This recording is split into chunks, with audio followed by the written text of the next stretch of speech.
guys, welcome to my vlog.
For today's adventure, pupunta tayo sa Ismagus.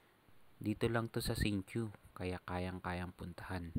So now, nandito tayo sa Neiwan, kung saan meron din mga go-kart dito. Kaya sa mga gustong gumala na malapit lang, isa sa mga recommended ko to. Dun pala yung Neiwan train station. Pero siyempre, hindi pa tayo dito. Pupunta pa tayo dun sa mga bundok. Kaya sigurado, mapapalaban na naman si Black Warrior. Bago napansin ko ngayon dito, halos nire-renovate lahat ng kalsada at saka mga pinapaganda yung mga activity na pwedeng gawin dito. Kasi sigurado, sasadyain na naman to ng mga turista, lalo't na't magsa-summer na ulit. Pero sa buwan ng January, February, March, or April, ito yung time na kung saan tumutubo or namumulaklak ang mga sakura. Kaya yun yung madalas na ginagalaan sa panahon ngayon. Kaya sa bidyong to, syempre, sakura na naman ang pupuntahan natin. Pero ang pinaka-exciting para sa akin ay yung mga kalsadang dadaanan natin. Kasi medyo thrilling. Kaya tara, samahan nyo kami. Kasi maraming bundok ang dadaanan natin ngayon. Let's go!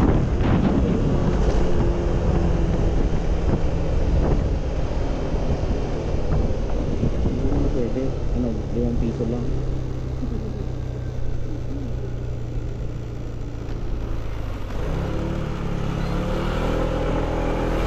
Isa sa maganda dito sa Taiwan, karamihan ng mga driver hindi mainitin ng ulo. Kumbaga pinagbibigyan nila yung mga motor kahit sumingit sa gilid, kanan or kaliwa. Bago sa stoplight, hinahayaan nilang paunahin yung mga motor. Di katulad sa Pinas, sigurado makikipag-unahan pa yung mga 4 wheels. Pero kahit ganon, kailangan pa rin natin mag-ingat.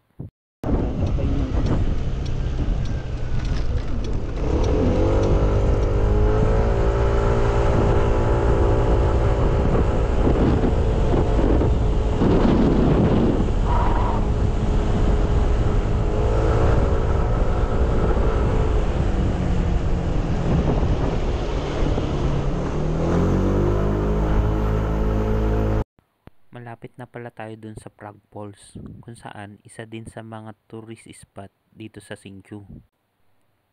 At madalas pag summer, isa din sa pinupuntahan ito. Karamihan kasi sa mga Taiwanese, nature lover. Ayan pala yung pinaka-entrance. At yun yung bus kung saan pwede kayong sumakay.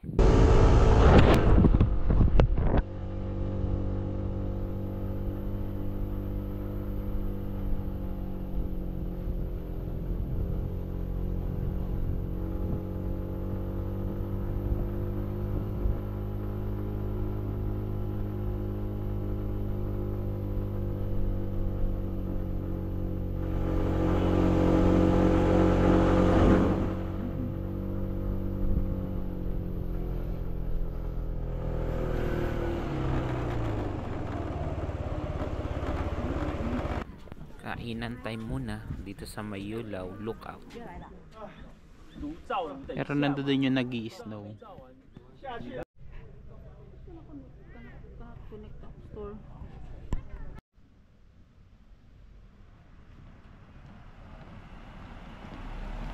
Tara, hanap ng kakainan.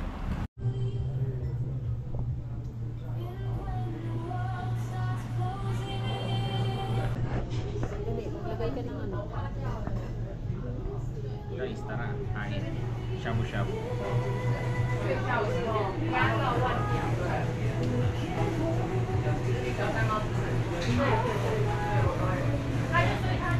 Bago yung kanin natin, ganito.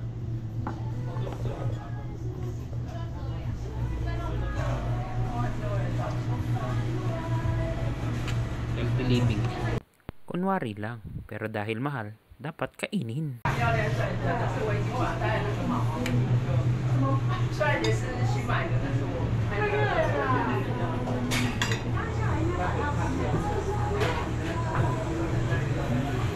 Lagyan na natin para mag-taste.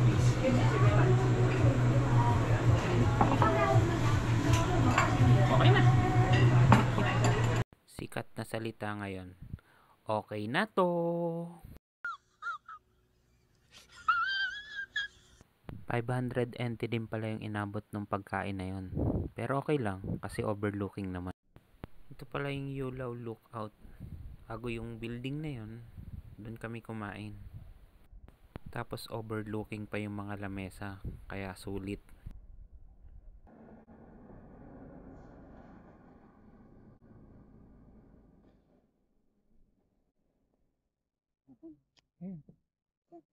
Mamaya dedire-diretsuhin pa natin yan hanggang makapunta doon sa Ismagus. Yung i-open mo. Ano yan? Bakit umuusok? May pag na. May pag na sa kabila.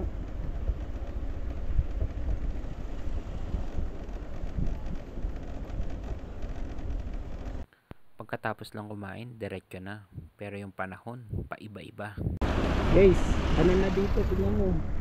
Yung halapaa.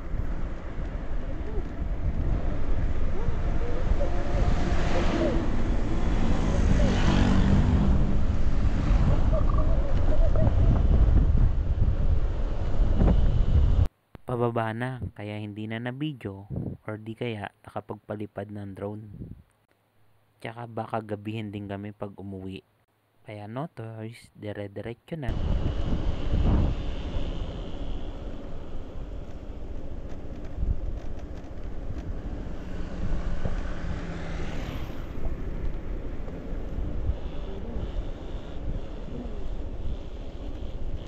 Wala pa man.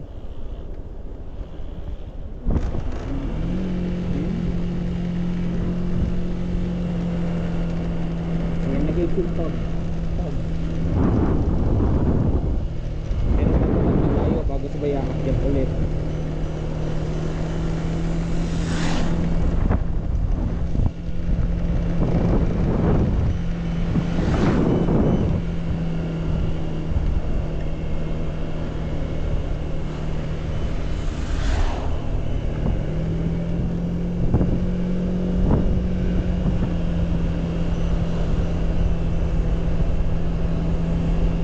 Ibay sila.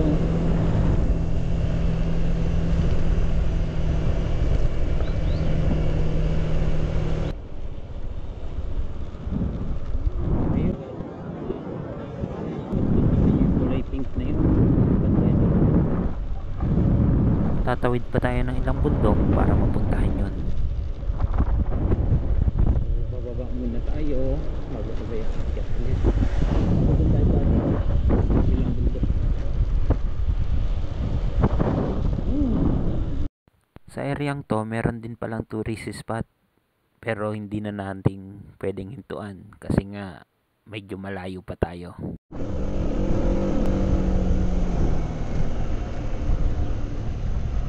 Wait, doon tayo galing. Sabi yung pinuntahan natin doon.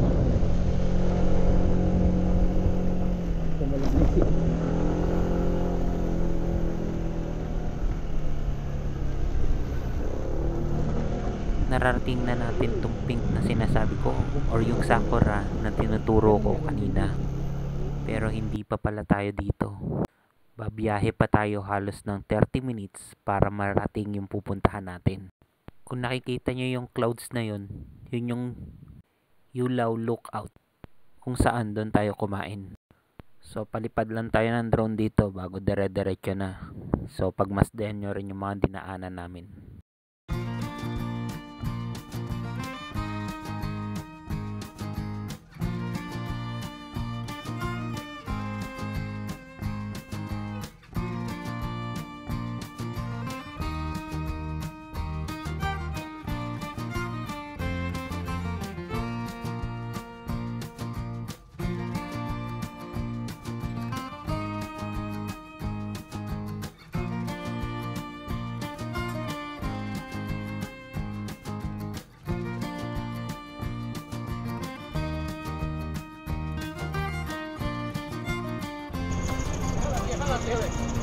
Ayun, napakalayo.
Saan pala tayo galing?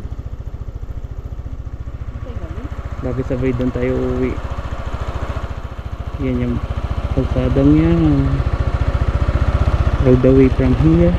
Then pupunta tayo dito. So 16 minutes na lang guys. Tara.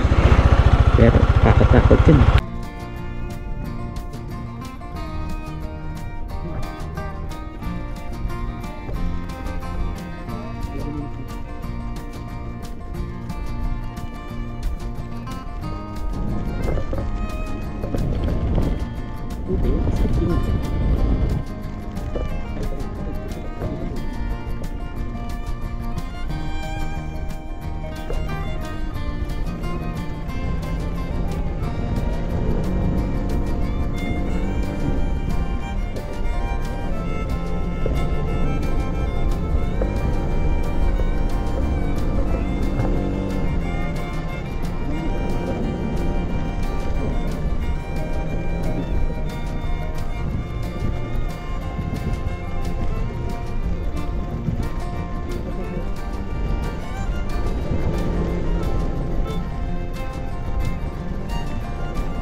Kasi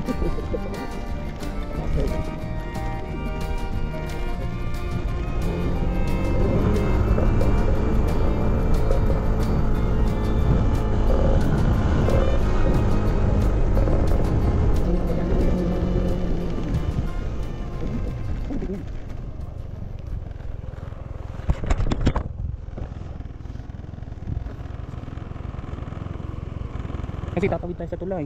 Aakyat. 4 minutes na nga lang, nagdadalawang isip pa kung tutuloy or hindi. Kasi iniisip ko, baka mawalan kami ng gasolina. Sigurado magtutulak. At wala rin kasiguraduhan kung pagbebentahan kami ng gasolina doon sa taas. Kasi nga yung pauwi, puro paahon.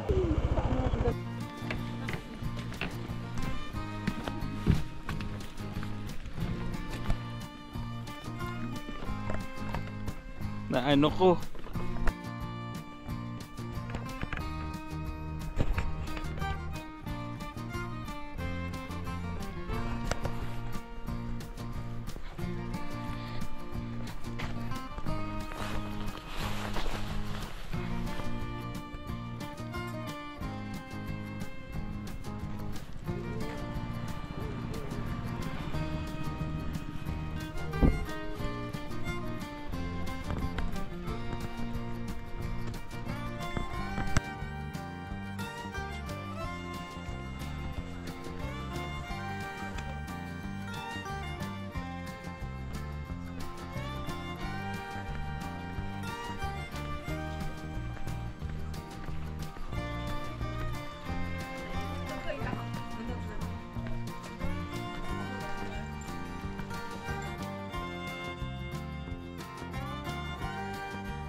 Oo nga no.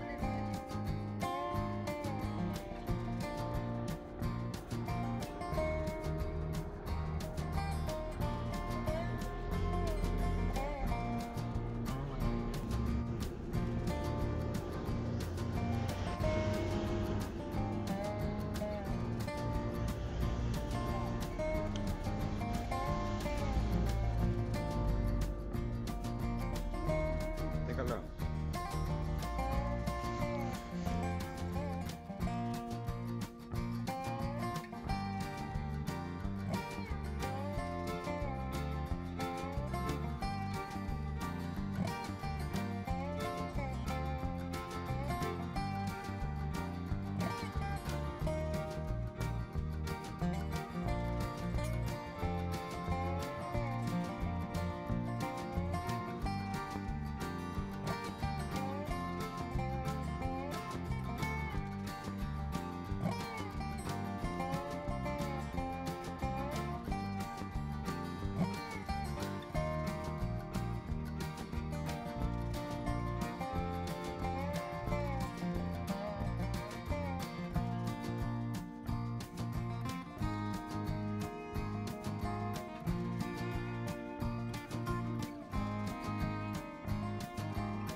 下雨下雨。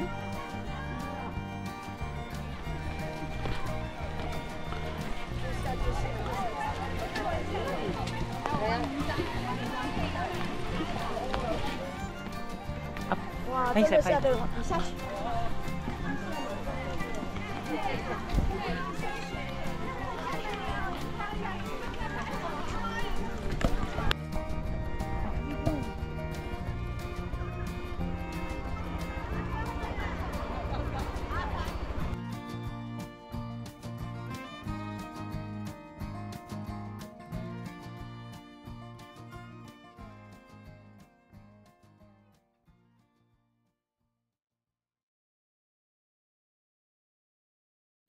Eto, uwian na. Salamat sa panonood. Bago sabi naman ng mga taga ron, kakasya daw yung gasolina. Wag lang papaandarin pag pababa na.